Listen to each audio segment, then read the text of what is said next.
Vamos agora para Konobakuen, sim, um anime da Megumin, onde eu já tenho que dizer assim, né, tem que já fazer minha culpa, né, se vocês quiserem me jogar pedra, me criticar por conta disso, vocês podem, por quê?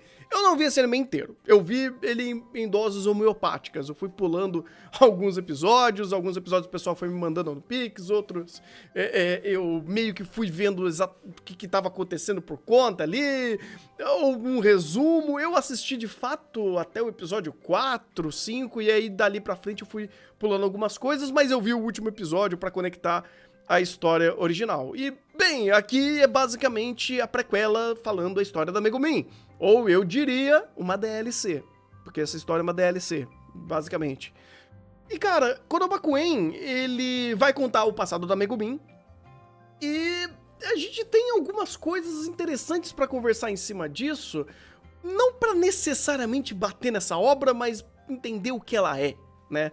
Primeiro de tudo, é uma prequela, é uma DLC, é algo que não pode comprometer a história original, é algo que não pode contar além, né? Criar algo muito grandioso saindo da rota principal da história, porque aqui é literalmente antes do comecinho da história. Só que é estranho quando eu tenho que ver essa história, porque quando eu vejo o filme, né, de Konosuba, que teoricamente é a terceira temporada, ou pelo menos conta o arco dos Demônio Carmesim, King Crimson, eu tô indo pra Jojo. Quando eu vejo esse arco, e esse arco ele literalmente me explica quem é a Megumin, quem é o seu clã, quem que é a sua cidade, quais são os seus conflitos, apresenta tudo que eu preciso saber sobre ela, sobre seu passado e sobre questões que já foram explicadas na história. Eu olho essa história e eu falo, caraca, ela é meio redundante. Tipo, ela tem esse aspecto de redundância do que ela tá contando. Ah, mas Thunder, aqui a gente obviamente vai ter outras etapas, outras passagens que vai contar sobre a escolinha, sobre uma outra maga que inspirou a Megumin, outro demônio que ela enfrenta junto com a Yun Yun. Beleza, você tem essas etapas que são contadas, mas elas são tão isoladas ou tão autocontidas, né? Os conflitos apresentados são tão autocontidos, ou até mesmo os personagens apresentados, eles precisam ser autocontidos, eles não podem dar continuidade, porque é uma prequela, porque se você começar a contar coisas demais ou diferentes do que foi apresentado até então, você começa a fazer um monte de retcon. E ele tenta não fazer tanto, e aí você vê que essa história meio que tem medo de contar as coisas. E ela vira quase que um slice of life da Megumin, com a Yun Yun, com a sua cidade, e contando coisas que você já sabe, e meio que fazendo mais do mesmo. Então, eu saio de Konobakuen como um sentimento de, pô, eu já vi tudo isso, e eu tô vendo de novo, é mais do mesmo. É um prato cheio, obviamente, pra quem quer mais da Megumin, pra quem quer ver mais interações dela, quem quer ver um slice of life dela aprendendo as suas primeiras explosion, ou um pouco mais de tempo de tela dela com a Yu no passado, ou como ela chegou até a cidade, até encontrar o Kazuma e todo mundo. Beleza, só que, cara, não tem muita carne. Não tem muita profundidade, não é tão interessante assim. É uma obra que te instiga pouco. Ela te oferece apenas mais do mesmo. Não é necessariamente ruim.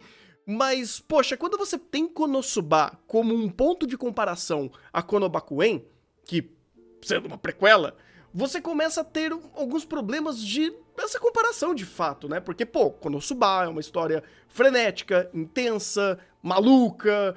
A Megumin, ela é uma das personagens que dão muita personalidade à obra e ajuda a fazer isso. Quando você tem um slice of life mais pezinho no chão, com o passado, onde só tem a Megumin e não tem lá muitos outros personagens que evocam outras situações muito mais excêntricas e bizarras, como o Kazuma e companhia fazia, você vê uma versão mais pezinho no chão, mais nerfada, mas não tão empolgante, porque você tem Konosuba como comparação direta. E aí prejudica essa história também. Essa história, se você não conhecer Konosuba e assistir ela até parece um pouco melhor do que de fato ela parece, né? Mas quando você tem Konosuba para comparação, principalmente até em âmbito de produção, das suas primeiras temporadas e o filme, a coisa começa a ficar meio desnivelada. E tudo bem, não é culpa dessa prequela. Só que você tem esse sentimento de, poxa, eu tô vendo algo menor, eu tô vendo algo mais contido.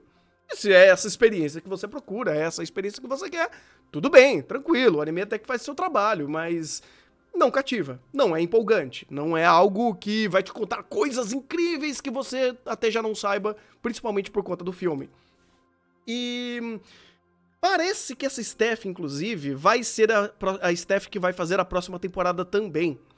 E eu vejo com alguns bons olhos se eles tiverem tempo pra fazer esse projeto, porque esse projeto de Konobakuin não foi ruim, foi bem produzido, foi bem animado, a galera tava fazendo a sua própria versão de Konosuba, num contexto mais autocontido e não sendo tão maluco, tão megalomaníaco quanto Konosuba em si, mas ainda assim foi eficiente, eles se comprometeram em construir algumas cenas, em dar engajamento, em fazer até algumas boas cenas de ação e principalmente explosões, ou até mesmo alguns momentos catárticos que funcionaram bem pra história.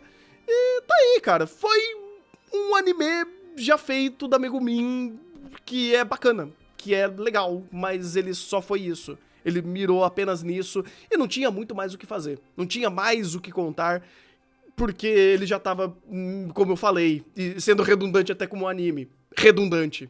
Tudo que você já viu, ele já tinha te contado previamente, dentro da história de Konosuba, porque você já sabia do passado dela, você já sabia dos conflitos dela com a Yuyun, inclusive até alguns, sei lá, não vou dizer que é retcon, mas você fala, poxa, se vocês já estavam tão bem resolvidas no final desse anime, por que quando eu vou pro Konosuba mesmo, e meio que você tem toda essa reintrodução das personagens, e você fala, nossa, mas vocês já conversaram disso tudo, a temporada inteira, então linha cronológica aqui com Konobakuin fica esquisita, fica bem esquisito. Então, acho que no final do dia, se você quer ver mais uma história da Megumin, mais 12 episódios de Megumin, beleza, vai lá, assiste, só que eu não posso dar muita nota, não posso dar tanto respaldo assim, porque ele de fato é uma experiência bem mais autocontida, e mesmo assim, ainda funcionou até que bem, sabe? Um 6zinho, 7zinho, alguma coisa assim.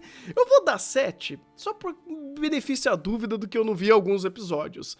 Mas talvez se eu tivesse visto todos os episódios, talvez eu daria um 6 mesmo.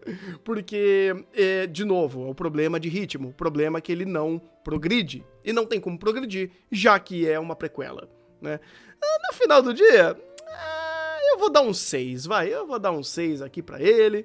Ele funcionou, cumpriu bem o seu papel, conseguiu fazer o que precisava ser feito, ele não tinha como ser muito mais ambicioso e pretensioso do que ele fez, né, do que ele podia fazer, e tá tudo bem. Eu acho que se você quer essa experiência, é essa experiência que ele vai te entregar. E eu não sei se tinha outra forma de fazer o que eles fizeram. Porque como que você vai contar o passado de uma personagem que você já sabe, de um contexto autocontido, com a dinâmica mais reduzida de personagem, e construindo características e outras personalidades de outros personagens que você mal conhece e não podem agregar tanto quanto os outros protagonistas que você já conhece da história principal? Fica difícil. Fica bem difícil. Mas tá aí, esse foi Konobakuin. E eu só... Eu queria mais, mas eu acho que não tinha como ser mais que